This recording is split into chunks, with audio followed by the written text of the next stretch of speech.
Olá, gente querida. Hoje é terça-feira da segunda semana do Tempo Comum.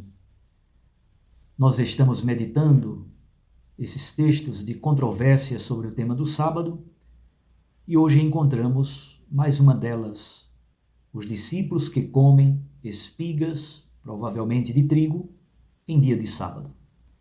Marcos capítulo 2, versículos 23 a 28.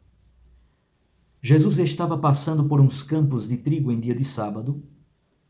E os seus discípulos começaram a arrancar espigas enquanto caminhavam.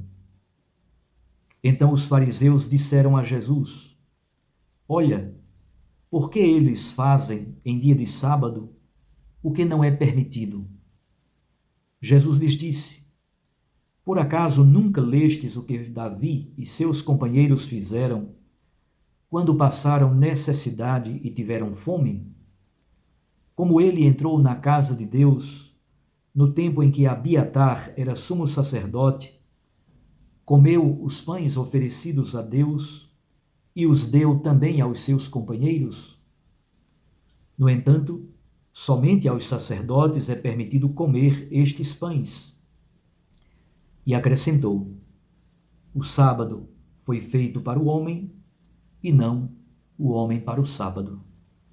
Portanto, o Filho do Homem é Senhor também do sábado. Palavra da salvação. Glória a vós, Senhor. Minhas irmãs e meus irmãos, obviamente, estas últimas frases de Jesus, nos versículos 27 e 28, dão a chave de interpretação desse texto. O sábado foi feito para o homem e não o homem para o sábado. O Filho do Homem é Senhor também do sábado. Ora, o sábado é um valor para o povo hebreu.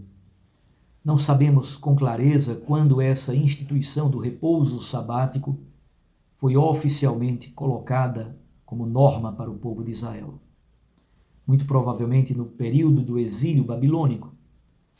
O povo precisava de um dia, pelo menos, de repouso.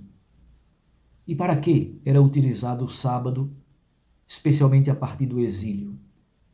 Primeiro, para o repouso físico. Homens e mulheres que trabalhavam praticamente como escravos nos canais irrigados da Babilônia precisavam de pelo menos um dia de trabalho para o repouso físico. Segundo, o sábado é o dia da memória, é o dia da organização do povo, de guardar as tradições e guardar a cultura. E terceiro, sobretudo, o sábado é o dia do Senhor. O sábado é o dia do culto ao Senhor Adonai. Aqui estão, então, três características importantes. Isso foi registrado no Decálogo. No Decálogo, seja o Decálogo do livro do Êxodo, seja o Decálogo do livro do Deuteronômio, temos duas motivações teológicas distintas. A criação. Em 6 dias Deus fez tudo e no 7º dia descansou de toda a sua obra. No outro decálogo do livro do Deuteronômio, a motivação é sobretudo vinculada à ética social. Lembra que foste escravo no Egito. Portanto, assim como o povo hebreu foi escravo no Egito, deve guardar o sábado não somente para si mesmo, para o seu repouso, porque ninguém é máquina, mas também para o boi, o jumento, o escravo, os trabalhadores, todos precisam repousar. Talvez aqui esteja um dos grandes elementos de uma sociedade frenética que nunca para, uma sociedade da eficácia do trabalho, uma sociedade que não tem tempo para o silêncio e para parar, uma sociedade que não tem tempo para a contemplação, para a oração e para o silêncio. Bom, o texto bíblico de hoje conta uma história muito interessante. Jesus está caminhando com os seus discípulos em meio a campos, não se sabe ao certo se campos de trigo ou de cevada, não vem ao caso. E os discípulos, com fome, começam a arrancar espigas e a comê-las, a debulhá-las e a comê-las. Os fariseus, que parecem estar por toda parte, fiscalizando tudo e criticando e murmurando sobre tudo, Os fariseus então começam a criticar os discípulos de Jesus porque eles estão colhendo espigas e comendo em dia de sábado. Segundo eles, fazendo o que não é permitido no dia de sábado. De fato, na Mishnah, um dos livros importantes que resgatou muitas tradições orais, comentários à Torá, lá estão textos muito interessantes sobre o sábado. E aqui temos a lista dos 40 trabalhos menos um que não se pode realizar no sábado. Os fariseus chegaram a minúcias das minúcias, uma legislação sabática demasiadamente legalista, demasiadamente minuciosa, rubricista, juridicista. Então, se caiu verdadeiramente numa concepção muito rigorista do cumprimento da lei sabática. Jesus dá outra compreensão, Jesus dá outra interpretação à lei do sábado, colocando no centro aquilo que de fato é o essencial. Jesus então lembra Levítico 24, os chamados pães da mesa da proposição. Lá está, em Levítico 24, estabelecida essa regra que os sacerdotes devem oferecer pães sobre a mesa da proposição. E Jesus conta aquela história que está em 1 Samuel capítulo 21. Davi e os seus companheiros chegam à cidade de Nobe e ali ele vai até o templo onde está o sacerdote Aquimeleque e Davi pede pães, porque ele e os seus companheiros estão mortos de fome. Temos então dois valores importantes. Primeiro, os pães da proposição, somente os sacerdotes poderiam comê-los. Eles foram consagrados ao Senhor e somente poderiam ser consumidos pelos sacerdotes. Mas o outro valor importantíssimo é a fome, isto é, a sobrevivência, o contrário da fome, a sobrevivência. O sacerdote Aquimeleque, então, precisa fazer uma opção. É uma opção ética.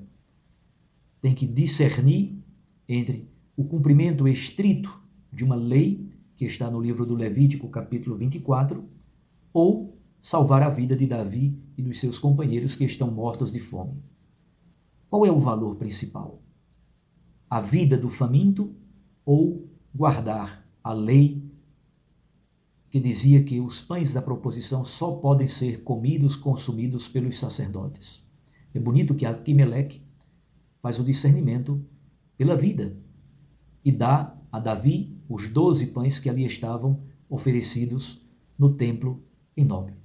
Davi e os seus companheiros sobrevivem, mortos de fome, comem estes pães que somente os sacerdotes poderiam comê-los. Quando nós compreendemos o sábado, no relato da criação de Gênesis 1, o sábado é o ápice da criação. No sábado, a criação chega à sua plenitude. É bom nunca esquecer que o relato de Gênesis 1 da criação é feito em paralelismos. O primeiro dia está em paralelismo com o quarto dia. No primeiro dia Deus criou a luz, no quarto dia os luzeiros. O segundo dia está em paralelismo com o quinto dia. No segundo dia Deus criou o firmamento, separando as águas superiores das águas inferiores. No quinto dia Deus criou os habitantes das águas inferiores, os peixes, e os habitantes das águas superiores, os pássaros. E o terceiro dia está em paralelismo com o sexto dia. No terceiro dia, Deus separa o elemento sólido, ao qual chama de terra, e no sexto dia, Deus faz com que este ambiente chamado terra, o elemento seco, seja povoado com todo tipo de animal, e no sexto dia, Deus cria também o ser humano. Qual é o plus, qual é o elemento novo do relato da criação? Obviamente, é o sétimo dia.